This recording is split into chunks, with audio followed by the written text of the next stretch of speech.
Whether you're having an entirely in-person, a hybrid, or an exclusively virtual event, there are a number of questions that you need to answer. One of the first questions is related to venue and production. Often this seems to be answered more easily for in-person than online events. It's natural that if you're having an event for, say, 15 people, you may choose to have it in a boardroom and ensure there are enough snacks and refreshments in the room for the duration of the meeting. And then if you're having a 15,000 person event, you're going to rent an arena with adequate audio-visual production so that the audience doesn't have any challenges with seeing or hearing what is going on. Now, similar principles are true for online events, and yet sometimes the production elements for online events are not thought through thoroughly. WebRTC, that's web real-time conversations, and other video conferencing applications that you'll be aware of are amazing tools for real-time interactions. However, their strength is in connecting individuals through low-latency video connections. And that's usually for small numbers of people and not for broadcasting a high-quality message to thousands. Now, if you're having a 15-person boardroom meeting and you wish to take it online, then utilizing such WebRTC, Zoom-type applications is the right choice. If you're broadcasting a message to thousands, however, using a low-latency application is probably not the right choice.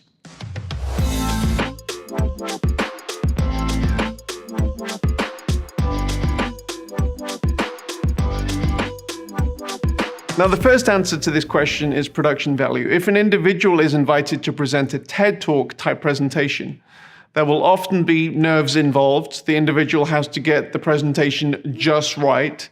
There are numerous books on the market of how a person can do this effectively. In addition to the person's presentation and how they look on the day, the presentation is typically given on a thought-out, clutter-free stage with high-quality cameras placed perfectly, lights, audio, visual, which mean that the only thing that is focused upon is the message itself. Everything is just right to present that message. Video conferencing lends itself to convenience, extemporaneous communication, and ultimately disposable content, which is often not the right feel you want to go for when you're going for a high-quality presentation. While a presenter can prepare their content in a similar manner to a TED Talk, presenting it through a webcam in a home with poor lighting, poor audio, and distracting background, with a high risk for video dropout and audio sync issues and typically no tech help, it's not often the most ideal solution. It must be noted that there are definitely ways to improve the production quality of video conferencing conversations. Recording on a higher quality camera with better lighting, audio. However, these things can often be logistically challenging, especially if you're dealing with a presenter half a country away that is slightly tech challenged. Number 2, the buffering issue. Now, personal experience and larger analytic studies reveal that audiences hate buffering. Frame drops, other glitching in video, low latency video technologies currently make the risk of such occurrences happening much, much greater. And the risk is only increased with a larger audience.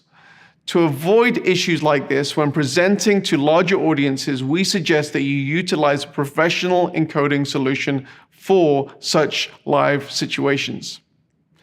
Now, thinking about what you want to communicate and how that will be communicated needs to be a holistic process, whether you are planning in person or online. What is the content? How is it presented via video? i.e., what is the production quality? And what platform you are using to present it are all relevant questions to answer. Sardius, we have a high-quality interactive platform. However, if the production quality and the content of the video is not very good, then the overall experience will not be a compelling one.